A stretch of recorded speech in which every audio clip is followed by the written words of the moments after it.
Welcome to our live stream series. I'm here at Racetrack Industry Program headquarters in Tucson, Arizona, and we have an alum joining us, Alex Sausville, as well as a current student, Eric DeCoster.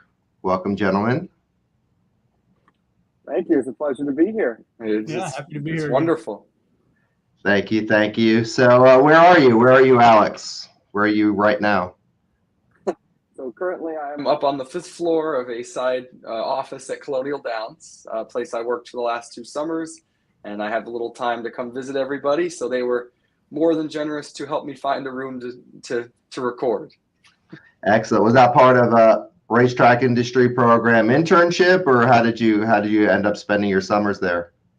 It's actually funny. It was a weave through an internship I did through the RTIP with the Breeders' Cup, where I got introduced to Dora Delgado, who actually ended up being my boss at the Breeders' Cup for a bit, who introduced me to Jill Byrne, who was my boss here. So it started from there, and it just kind of one way to another led me to Richmond, Virginia. Yeah, that's so much of this industry it's kind of who you know and making those connections, and one connection leads to another, and you end up in Virginia on the 5th floor. So that's how that goes. So, Eric, where are you located these days? I am right now just outside of Saratoga Springs in my Airbnb, a couple miles outside of town, but been up here since the beginning of the meet and been having a great time in the racing office. So got a couple more here and then head back to Tucson for another year of school. Yeah, that's cool. If Eric's face looks familiar, if you watch any of the Saratoga broadcasts, he is in the paddock doing his job, and for whatever reason the camera's all over him, so you'll see him walking around pointing people in certain directions, and maybe you can go into acting or the movies or something, given all your on air time. Yeah. Well, let's jump into it. So, Alex, you've been accepted to the Godolphin Flying Start program, but prior to that, you were a student here at the Racetrack Industry Program. Can you talk a little bit about your RTIP experience? My RTIP experience was a life changer in a way that my connection to racing was always as a fan. I grew up very close to where Eric is now in Saratoga, and had always just done some racetrack visits, no connection to the industry, had finished my college years at a school in Rochester, and just wanted to get into racing. I was fortunate enough on a trip down in Florida, I met Pete Aiello, who sings the praises of the RTIP, and rightfully so, and he suggested to me the program. I actually went out there for a visit. I flew out on a Monday, came back on a Tuesday, and was hooked from there, and very fortunate to have some people who knew me well and some that didn't know me well that housed me, took care of me, and made Arizona a possibility to get me really where I've been the last 3 years of my life. Yeah. So, can you talk more specifically maybe about some of the experiences you've had? How was the symposium? What did you work at Rito when you were here? Like many students do, like Eric. Tell us about your time here. So we worked at Rito. I did some time hosting in the paddock, which was my first real on-air experience. I actually ran a podcast promoting some of the students and alumni when I was a student, which makes me thrilled to see that this is going on. And I remember the challenges that came with that, so I know what you guys have gone through to get this up and running, and it's fantastic. But it really what the RTIP did for me is it gave me the opportunity to run with things. It opened doors that said, if you want to do something, if you want to learn, if you want to meet people, go do it. The doors are open, but you go do it. And the RTIP to me was a fresh experience. I mean, moving out to Tucson was brand new to me, and I just tried to run with it best I could. I look back on the year and a half that I spent there, and as much as I miss the desert and the nice weather all the time, I'd miss the RTIP as well. And how did that lead to Flying Start? I know there was a little bit of a gap between you leaving Tucson and you getting to the Flying Start. Maybe talk about, what you did, upon leaving the racetrack program. Yeah, absolutely. So immediately leaving the course, I went into did the KIMI program, the Kentucky Equine Management Internship, and spent 6 months at Stone Farm. That was my first real hands-on experience.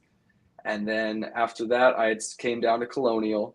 Went and worked for the Breeders' Cup in Lexington and had a wonderful time there. Spent some time with Todd Pletcher down in Florida, and ended up back in at Colonial. And then I even spent some time in Kentucky working for Hunter Valley Farm doing the sales and everything. So it was a mix of a lot of different experiences. And what that led me to was my last 6 months, which was in Ireland, for doing the Irish National Stud course.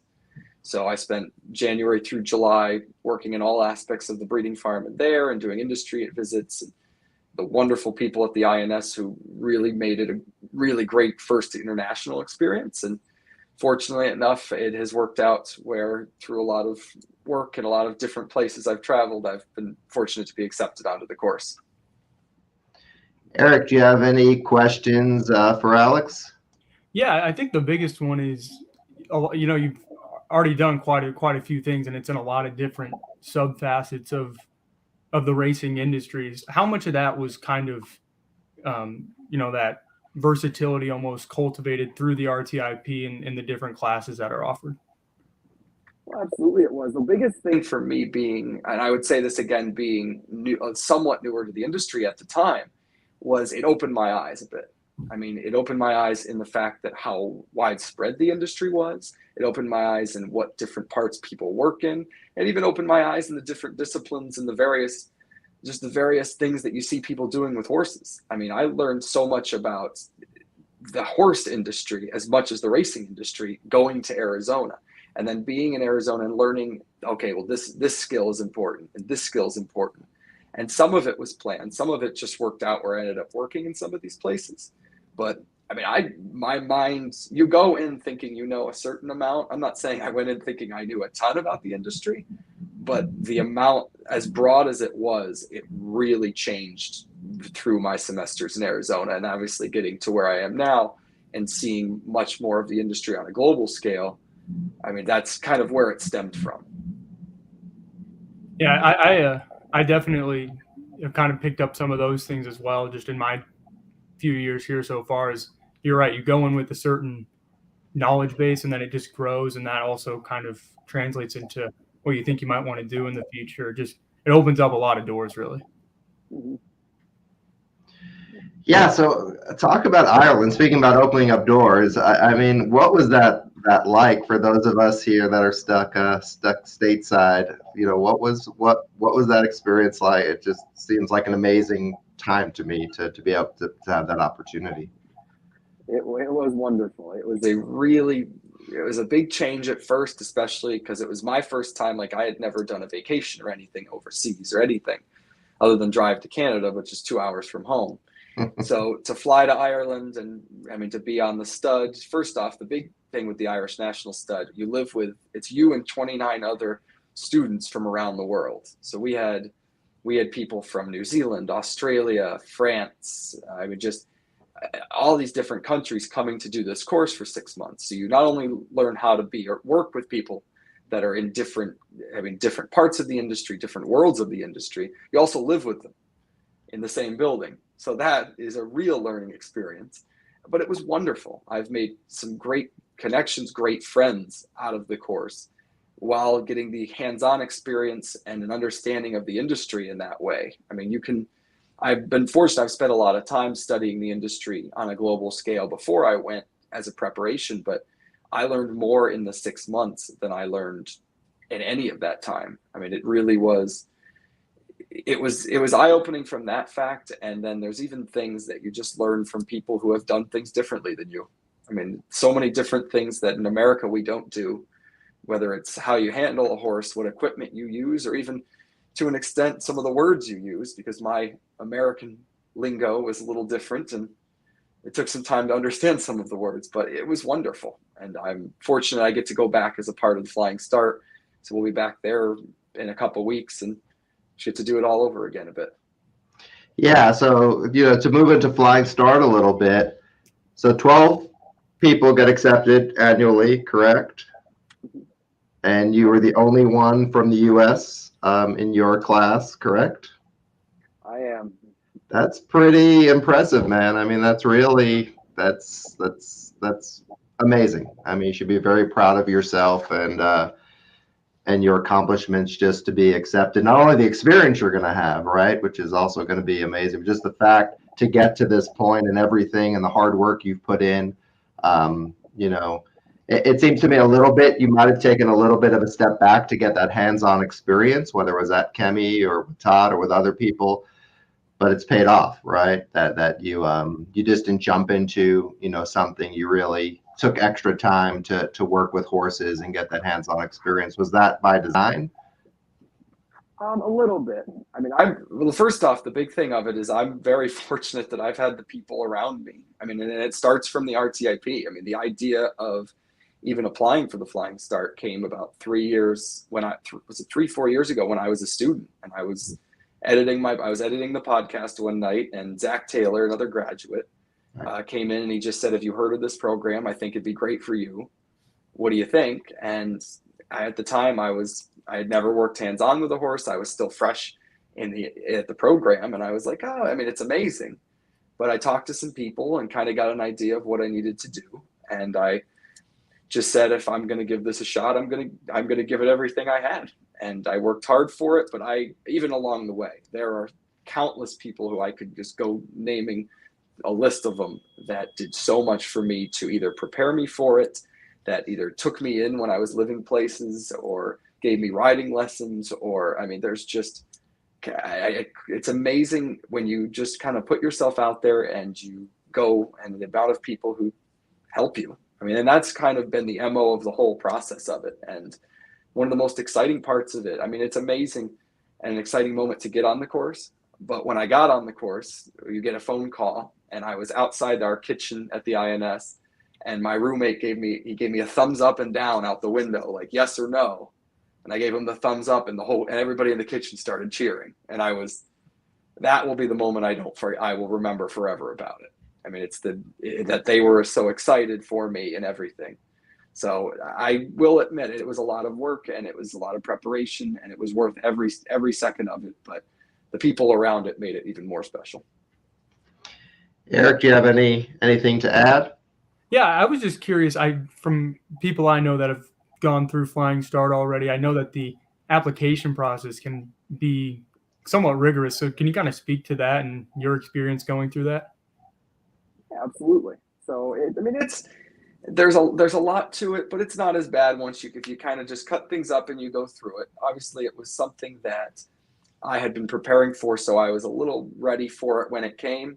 But at the same time, if you go into it, it can be a bit daunting, and you hear that from a lot of people. And the interviews aren't always easy. I mean, you're going in, and we have a test that we took, and you obviously do a personal interview as well, but it's definitely more intimidating as an idea, as people think of it, than it really is once you get into it. But at the same time, there's some challenging pieces to it. But it's worth it if it's something that I know some people do it they prepare for it for a long time. I have friends who have done the course, who have got on the course, who that was their goal. They worked for it. I mean, obviously, Anise, Mont Pleasure, someone that I know you went through with Amplify, she was the same way. She had that goal of this is what I'm going to do.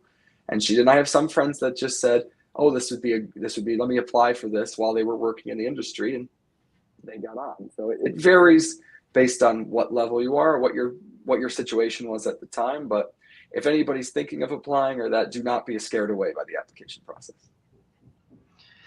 So did Taylor Owens help at all? Taylor was another very bright RTIP student that went through, is actually still going through, right? She's not quite done with Flying Start. Did you lean on her at all during the process?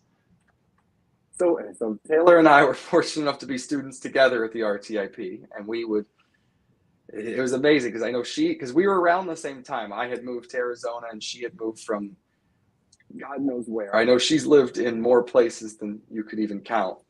But I mean, it's a connection you have through that, and it's amazing to see, obviously, where she has gone since then. I mean, I heard from her recently. She was in Fair Hill doing an internship with Michael Stidham, and talking to her, she actually, whether she knows it or not, she gave me a recommendation of a place I'm going on Thursday in DC that I'm going to go visit. So thank you, Taylor, on that. But I mean, that's the connections you get. And it's an RTIP thing, from whether it was people that, I mean, had gone through the Flying Start before that I had interviewed when I was doing my show, or is it people like Taylor who, there's a gap between then when they went through it, but everybody's been willing to help, and everyone's been willing to guide you through that process. And what's the ultimate career goal, or do you know the answer to that question yet? So fast forward, a couple of years from now, you're out of Flying Start. Do you want to be a trainer? Which I know a lot of people coming out of that program, have that goal. What's your personal goal? So the personal goal in the current facet is to be a racing manager. I spent some time, very fortunate to spend some time with Fergus Galvin, who's one of the managing partners of Hunter Valley, and him and Adrian Regan, who run it, are amazing. It just kind of worked out, or ended up working for them for a sale, and just seeing what they do as far as the managing racers. Obviously, Fergus is the managing racer for racing manager for guitar racing. So he's been doing that while they're working through the sales, and they're selling various horses for people. And that to me was an avenue I had experience looking at, but never worked in. And I just spent 3 sales with them, a couple at Phasing and 1 at Keeneland. And after that was really where I want to be. And the nice part of having experience both on the management side and on the horse side of things is I kind of got that mix of, okay, you can see what you want to do, and that's where I want to be. And the nice part with Flying Start is they help you get experience in all different types of all different facets of the industry, really. And you can kind of go from there. Yeah, that's one really nice thing about the racetrack program that I think people don't realize is sometimes you figure out what you don't want to do. We send somebody on an internship and they think they want to be in the racing office, or they think they want to be in regulation, and they go on a 2-month internship or a 3-month internship, and then they realize that is not for me. I don't like the environment. They just don't connect with it. So it's much better to figure that out when you're a sophomore or junior in college. Then upon graduation you relocate to a new city to start a new job, and after 6 months you're like, wow, what a mistake this was. This is not where my passion is. So that's one really neat thing that I really don't think students recognize, is sometimes you figure out, hey, this part of the industry isn't for me. Let me explore other parts of the industry. So Eric, how has your experience been at Saratoga? Have you kind of figured out some things that you like, that you don't like, areas of the racing office? Even within the racing office is such a broad place, and there's so many different spots to work in within the office. What are you finding there? Yeah, I mean, it's been great. I would say working Belmont was very helpful, because even just going through the first few days at Saratoga, you realize, oh wow, having this about month and a half of knowledge base is super duper helpful. And yeah, I mean, I've been fortunate enough. Keith Doleshell and Frank Gabriel, my bosses, they've been putting me in a lot of different positions, really down at Belmont, and then kind of seeing what would work best for up here. And so actually about a week before we came up, Frank sat me down with Patrick Davis, who's the paddock judge here, and he says, we would like to have you in the paddock for the rest of your time there up at Saratoga. It's so big, generally easier to have 2 eyes on things, because there's just a lot going on, a lot of people, horses in a lot of different places. But that excited me, because that's something I've actually really enjoyed doing down at Belmont, was the paddock judge stuff. It kind of blends, the administrative aspects in a way of the racing office with the horses, which I always enjoy being around, and also allows you to interact with people and see old faces, make new connections. Like I see my old boss Ray Handel every now and then. Great to reconnect with him. So it just combines a lot of different things, and I've really enjoyed that. But I do also enjoy the racing office, true taking entries, hustling up races. That's something I obviously did at Rito quite a bit, but just kind of continuing to develop that on a greater level. It's been awesome.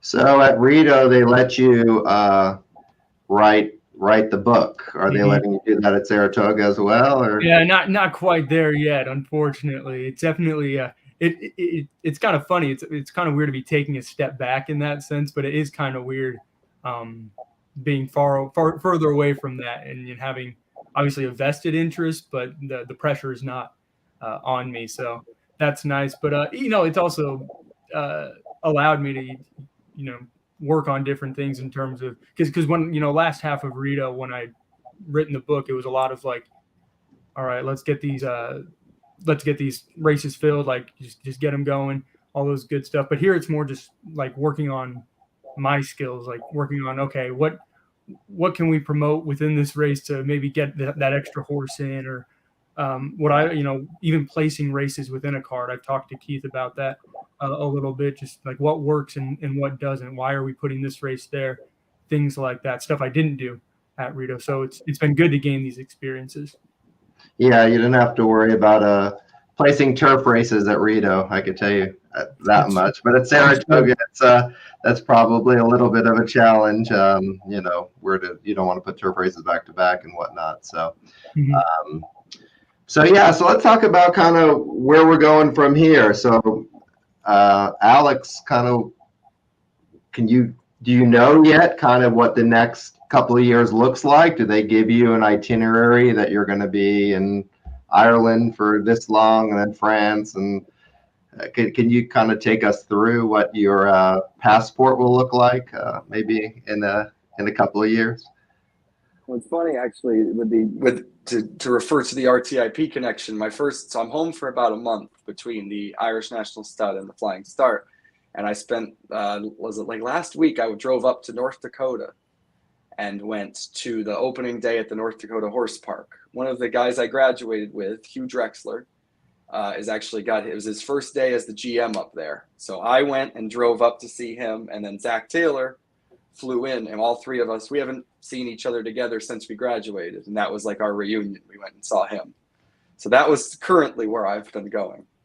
But as far as my future and going forward, so we'll be in Ireland from August 15th until the end of October, and then we'll spend 2 months in Newmarket in the UK, Lexington from January to July, and then we'll have like a little break. We go to Australia from August to January, and then Dubai is a shortened couple weeks, and then it's back in Ireland, and then there's a mix of about 4 externships along the way where you can go to different places, and it kind of varies on where you choose to go and where you choose to work. So we have an idea of where we're going, but it can change a little bit.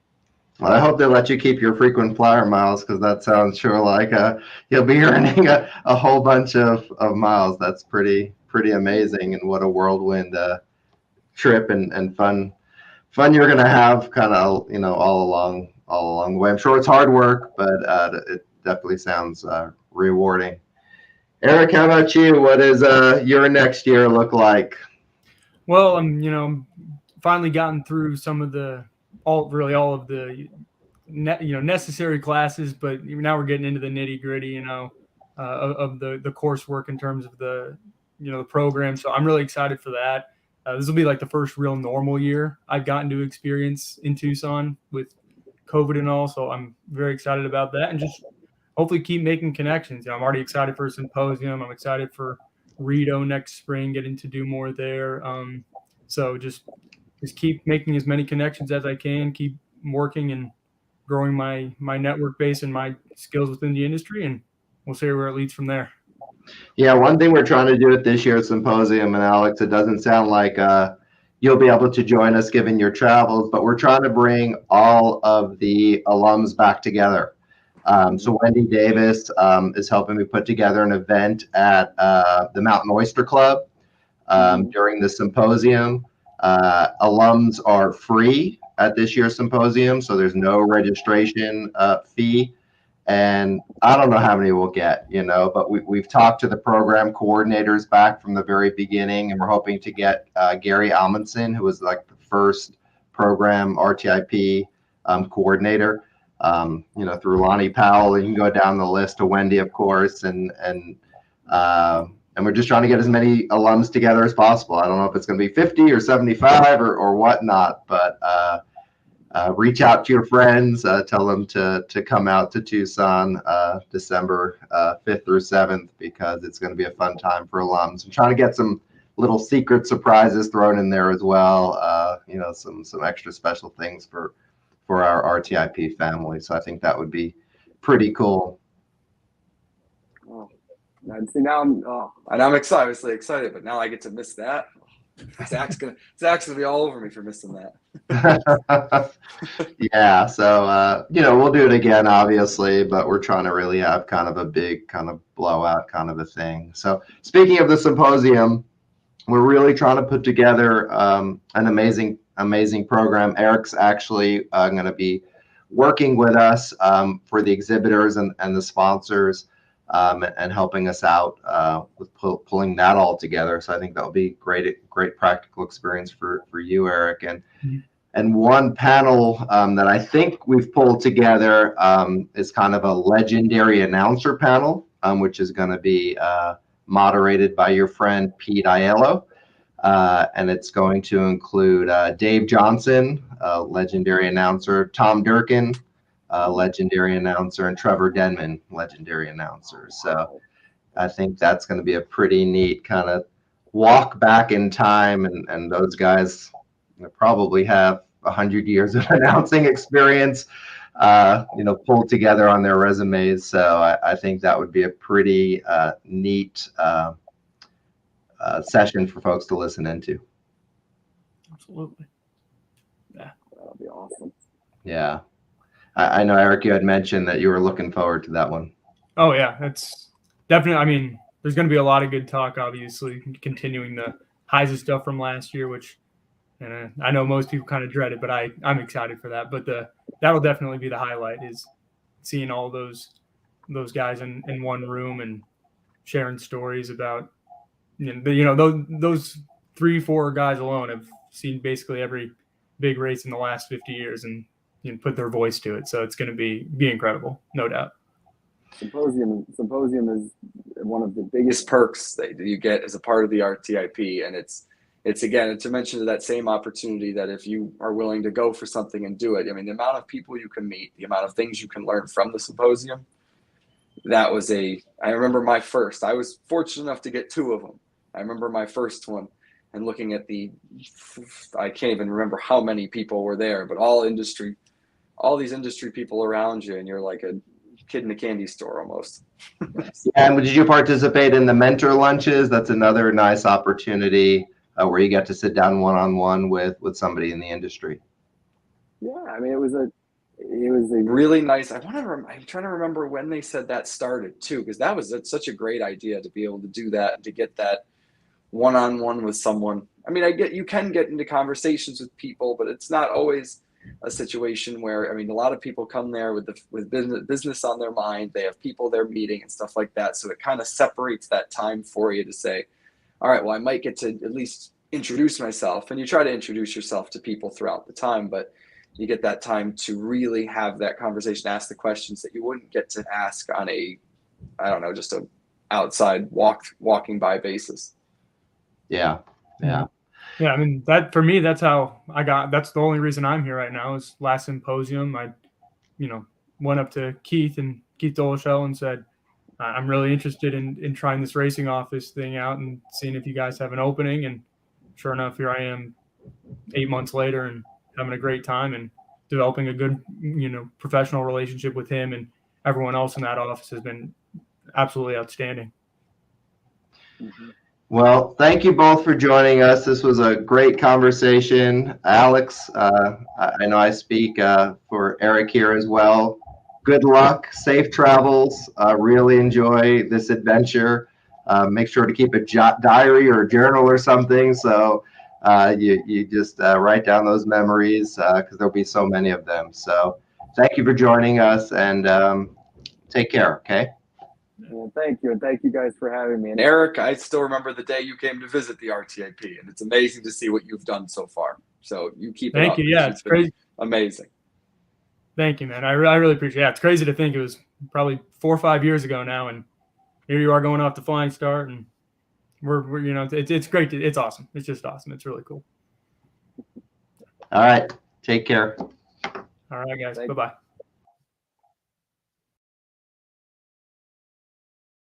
The Racetrack Industry Program has gained worldwide recognition for its annual Global Symposium on Racing, held in Tucson, Arizona, each December since 1974.